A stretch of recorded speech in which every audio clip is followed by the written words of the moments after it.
I'd like to welcome everybody back to the Bullpen Show. I'm your host, Austin Alexander, and today I'm very fortunate to be joined by Zac Cowan, fresh off his national championship run with the LSU Tigers. I want to welcome you in, Zac. Zac, how are you doing today, sir? I'm doing great. I'm doing great. How are you? Doing awesome, and I'm really happy that you decided to join us today. There's a lot to get to, a lot to unpack from obviously all of your baseball back here in South Carolina, and we're gonna get to all those things. Growing up, the high school, the transitioning to college, but what we're going to talk about first is what's fresh on folks' minds. It wasn't that long ago that you guys wrapped up everything in Omaha, and we're the team raising the trophy at the very end against a South Carolina-based team, obviously in Coastal Carolina, but if you could just kind of, one, we want to congratulate you for the national championship and your role in it. And I want to also tell folks, too, before we really dive into it, who we're talking to. Zac Cowan went to Blythewood High School, standout athlete, two-way player at Blythewood, went to Wofford for 2 seasons, had 2 banner seasons as an SoCon player there, transfers to LSU this past season, all SEC first team at LSU this year, and of course culminating in winning the national championship. You threw the pivotal game against Arkansas in Omaha to launch you guys into the championship series. Had 6 saves, 2.94 ERA, a bunch of Ks in 52 innings. I think it was 60 Ks in 52 innings. You had a banner season. So this is why we've got Zac on, and we want to talk to him about it. So I'll stop there. Zac, you won a national championship. Tell us a little bit about, since you guys, since the final pitch was thrown, basically some of the spoils that come with being a national champion. Yeah, thank you. Appreciate it. It was awesome. I mean, the entire experience was crazy. You watch it on TV all the time, and then you actually are able to go there with the team and experience it all firsthand. So it was amazing.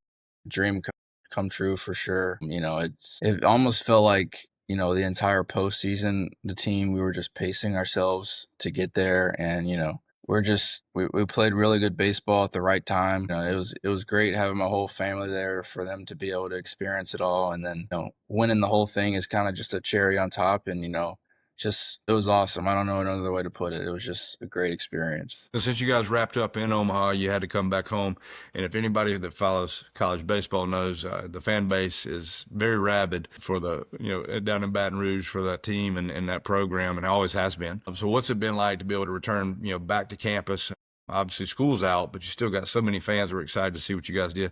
What was that experience like? Yeah, it was crazy. We got back the next day, that Monday, and there were a bunch of fans waiting for us at the field when we got back. I don't even know how many. It was packed. And then a couple of days later, we had a celebration at the field, and the stadium was full of fans. But, I mean, it's hard to describe the fans. You have to experience it, but they're the best in college baseball, and they can't be beat. And the support, they definitely ride the waves of the highs and the lows, but they're the best of the best. I'm sure it can be a difficult place for visiting teams. Coming into Alex Box has always been historically a tough place to play. But if there is a little bit of a down swing for you guys, I'm sure the peaks and valleys with the fans can be tough when times are tough. But a lot of good times, obviously, this season. Your whole experience at LSU turned out to be exactly what you went there for. If you could take us back to Omaha too, I know there were probably a lot of thrills along the way just getting to that point, but like you said, that's kind of rite of passage for LSU baseball players. But once you get out there, you're out there in Omaha for the first time. It's your turn. It's what you went there for. What are some of the thrills that you recall, whether it be in the outing, your pivotal outing that was so big to get you guys into the championship, or just the experiences of being in Omaha, being a part of the College World Series? Yeah, I think just being there is something you try not to take for granted because obviously not a lot of people get to go. It's special. I mean, definitely the outing, something that was a thrill for me. That was obviously I wanted to be able to pitch in Omaha and getting that opportunity to pitch against Arkansas. And then, we played Arkansas 5 times this past year and we beat them 4. So it's hard to beat a team 4 times in a season. And I think that just spoke to, what kind of character our team had. And, we beat them twice in Omaha. And definitely, that second game that I pitched against them and how we ended up winning that game, the walk-off, tying the game in the ninth, those thrills were special. And it just kind of, ultimately led to that final run. So Well, you mentioned the end of that game, and it was wild. And most of your success this year at LSU has been at the ends of ball games. You recorded 6 saves, and they were using you mostly out of the bullpen. But when the chips were down and they turned to you from a starting standpoint. That's something obviously that you'd had in your back pocket growing up, both as a high school player and then also at Wofford. But transitioning from maybe I'm going to finish games to maybe now I'm taking the rock at the beginning. How was that communication given to you? Was that much of an adjustment for you? No, the adjustment wasn't huge for me because I like to just think of it as the same thing, whether I'm relieving or I'm starting. I try not to change much, and obviously I started all last year, so I had experience with it, and I'm not unfamiliar with that routine. So it's something that's I'm used to, and I just try to go out there and be who I am, pitch to my strengths, and I think that's kind of what I was able to do, and it benefited us all. Well, obviously, you've had quite a run here, and I'm sure it's still a whirlwind. And sometimes you have to pinch yourself that what just happened really was true and it happened. But let's take it back a little bit. All right, so I want to go all the way back to your childhood, where your love of the game came from, and just growing up, little Zac Cowan running around. If you could kind of tell us a little bit about maybe your upbringing and where your love of baseball came from, to begin to grow those roots that we're able to enjoy all these years later.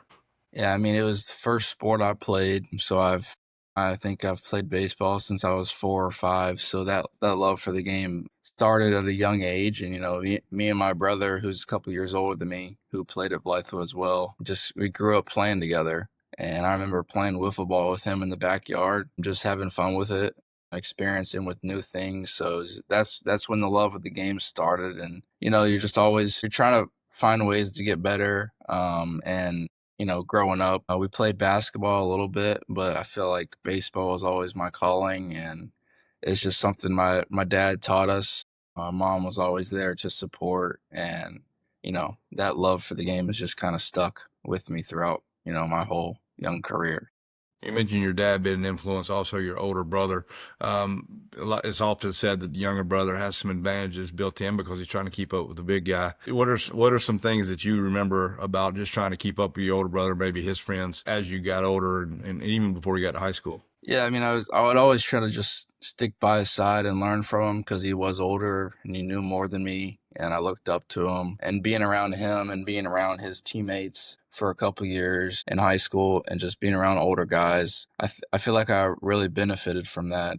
Just because I was able to learn from them and be with older guys and just surround myself with good people and good role models that I could learn from. And I think that was, one of the first stepping stones that I had in my career where I was able to take that next step and just, being able to learn from them and just, taking that next step in my high school career. You went to Blythewood High School. You played for Beggs Faulkner, who's a good friend of DP, and you guys accomplished a lot while you're there. Some of those who may not remember, don't watch as much baseball as we do, might not remember that you were also a very good shortstop and hitter, in addition to being what we see on the mound these days. So if you could kind of tell us a little bit about being a two-way player in high school, how that impacted you being able to be basically a total player to help a team win ball games in a lot of different ways.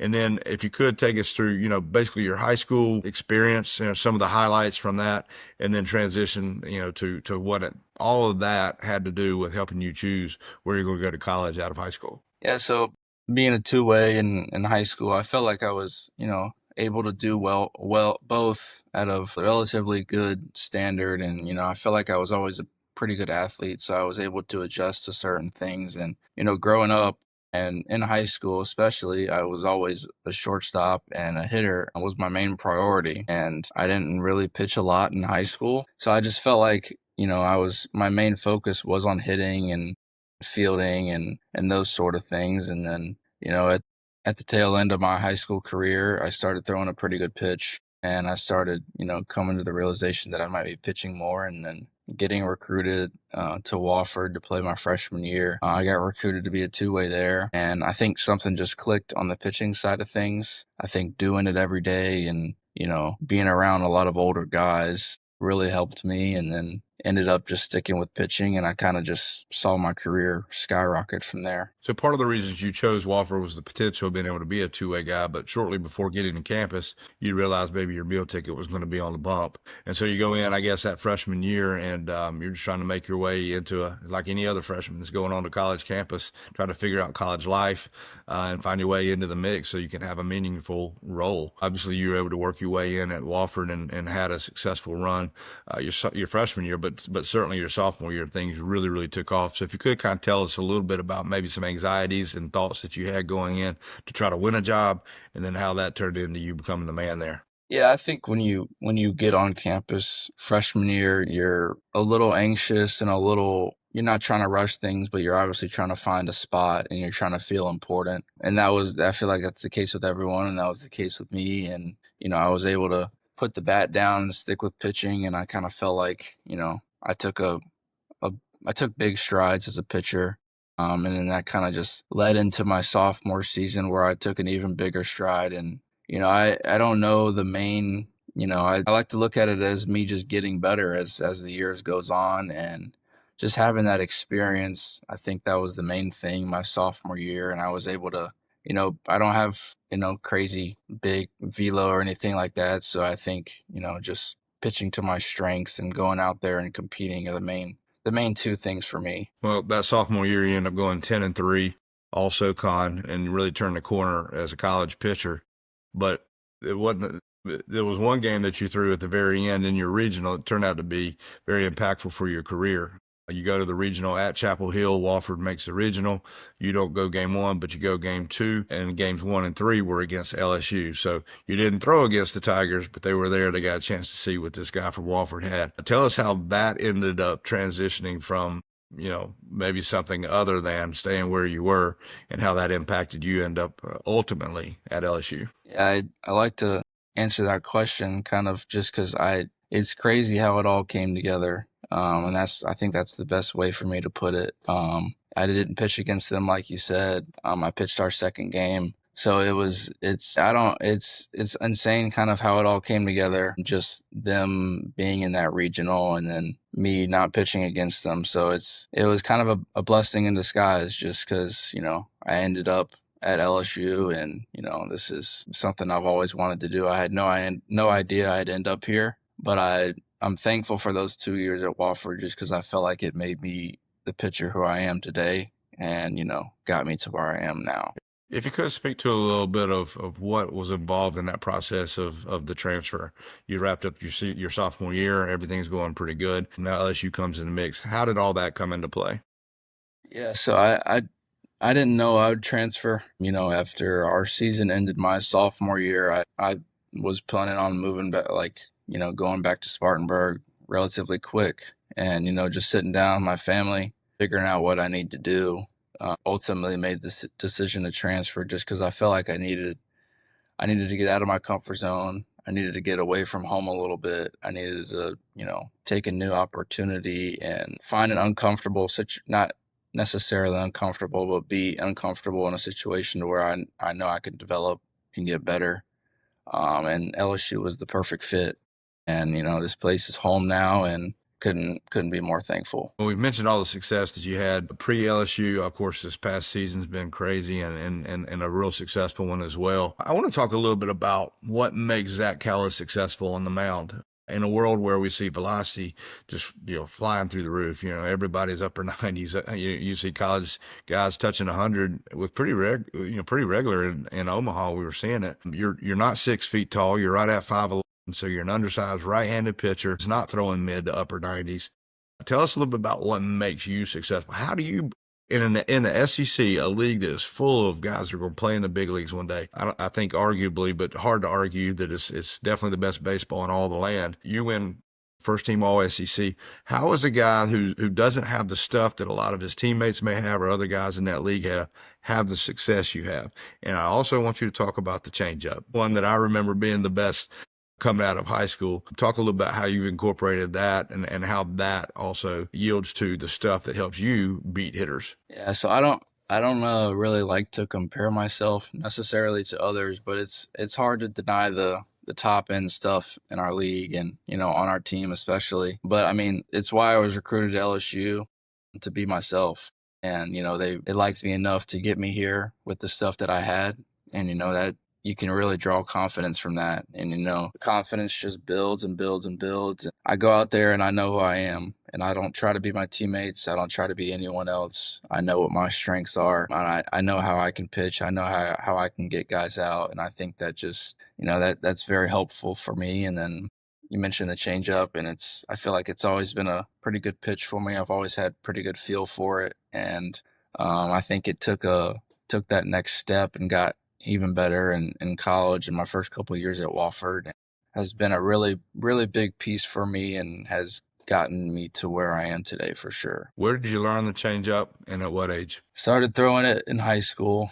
I can't pinpoint an age just because, the memory is kind of blurry on that side of things. Trying to remember all of that. But I started messing around with grips. And I think going back to my position player days, that kind of helped me develop feel for it just because I was able to be an athlete. And I always remember myself as being a fielder and a hitter. And I think that helped me. And I feel like I feel like the feel of that pitch has just gotten better, and I've been able to manipulate it more. I can throw it a little harder if I need to, soften it up. So it's mainly those couple things. The draft was a little less than a month ago, and you were draft eligible for the second time this year and didn't hear your name called. With a guy who's as decorated as you've made yourself at the college level, was that something that you saw coming? Is that something you hoped would happen? Take us through, I guess, draft day for Zac Cowan, and then of course after Zac, the draft had come and gone, and you didn't hear your name. Take us through that roller coaster of emotions and where that puts you mentally. Yeah, that day was a bit of a whirlwind. It was kind of crazy. You're basically just sitting there the whole day waiting for a phone call. And I got a couple, just it didn't line up with what I wanted and what I needed. And I knew I had a great situation at LSU to go back to if I needed to, so to speak. And I knew that was something I wanted to do anyway. You win a national championship and you're around all these great people, so you wanna experience that again. But yeah, the draft, it was a bit of a whirlwind. It doesn't put me in a it's really I feel like one of my strengths is it's hard to put me in a bad mental state, and it didn't really affect me. And I knew what I wanted. I had a set plan out, and everyone knew that. And I got a couple calls, and they didn't line up with my needs. So yeah, it was just it. That's how it pretty much went. Pretty good contingency plan when plan B is to go back to LSU and maybe compete for another championship. And I'm sure you'll be right back in the mix. So whereas nobody called your name that day on draft day or the 2 days of the draft, LSU was a big victor in that whole thing because they get you back. And so you got that staring you in the face. Now you've thrown a lot this year. I know you're not pitching competitively this summer.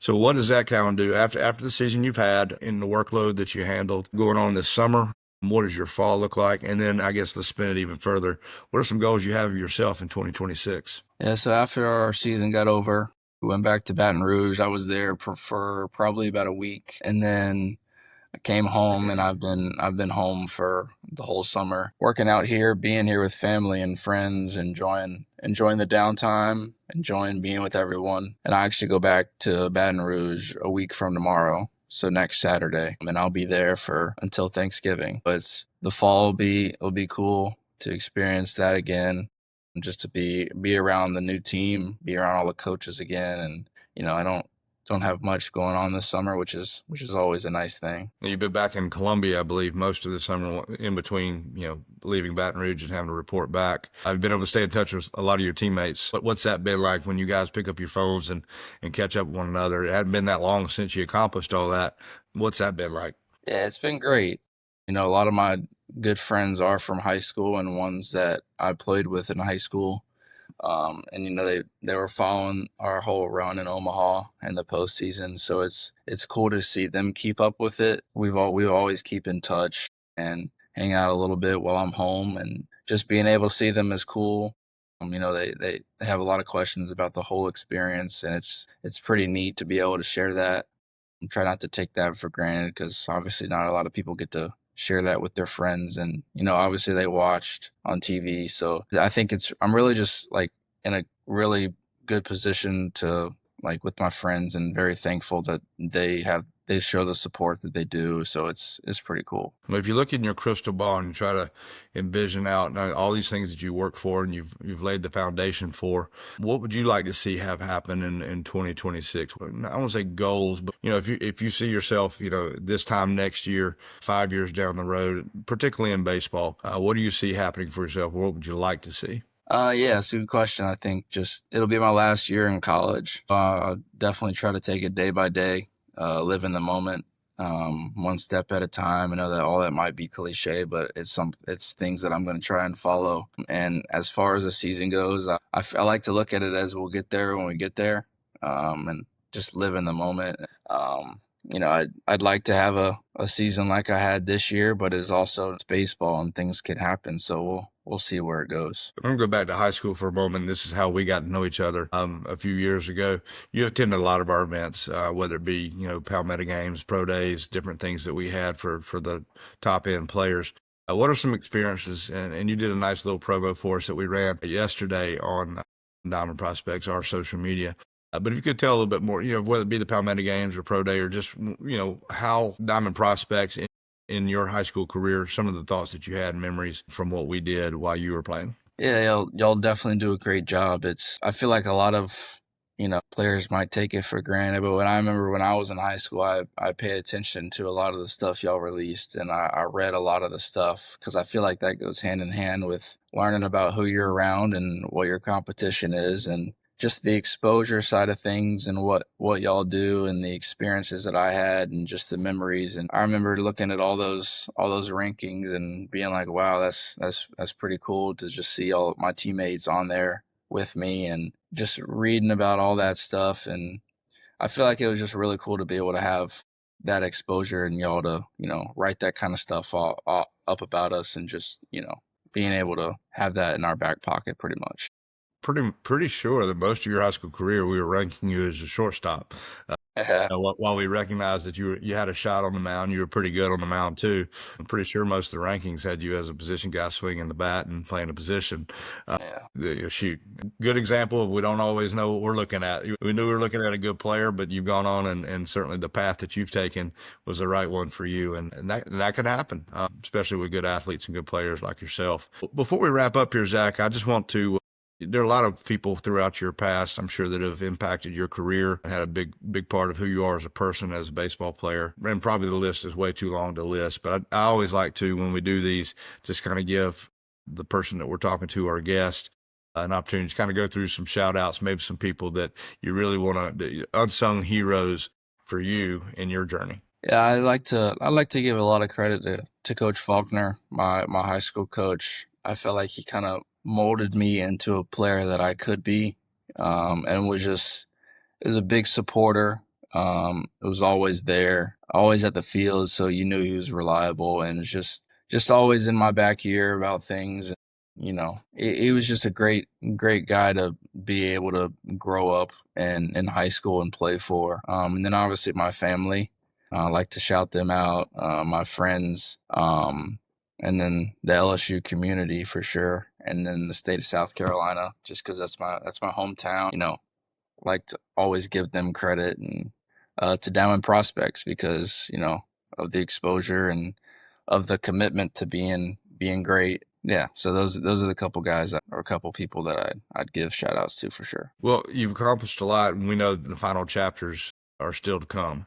You're just getting started in our eyes, and hopefully in yours too. But you've accomplished enough that we want to ask you: do you have any advice for a young player, somebody, either the parent of a young player who's listening to this, or a young player himself, or maybe even a young Zac Cowan running around? What advice would you give to somebody who's you 10 years ago at the age 10, 11, 12, who's wanting to be a pretty good player? Yeah, I'd say the biggest thing is, and learning this in college, is to really stay the course, enjoy the journey. Don't try to rush to the end result because I came from a smaller school and I didn't know what my career would look like. I had no idea I ended up here. So yeah, don't rush your process. Enjoy it for sure. Don't take anything for granted. Enjoy the people you have around you. Enjoy the support. And just go to work each day. I mean, that's the big thing. Stay the course. Enjoy the process, and trust in the people around you. Very well said, Zach. And I really appreciate you coming on today, especially short notice. We were texted earlier this week and we were able to make this happen real fast. So appreciate you getting that into your schedule. I know you got to get to a workout. Work never stops, does it? No, never does really. But we appreciate you taking time out for us. Really good to catch up with you and to Yeah. hear a little bit. And hopefully some folks are able to, one, enjoy some of the things, some of the fruits of your labor that you've been able to, some things you've been able to accomplish and do here recently. And even before that, have been able to enjoy your words, but also the advice and things that folks can learn from. So we really appreciate your time and certainly wish you the best going forward, Zac. Yeah, I appreciate it. Thanks for having me on, and good talking to you. Absolutely, man. Well, thank you for you folks that have been listening with us. That's the end of this episode of the Bullpen Show. I'm your host, Austin Alexander, and we look forward to seeing you next time.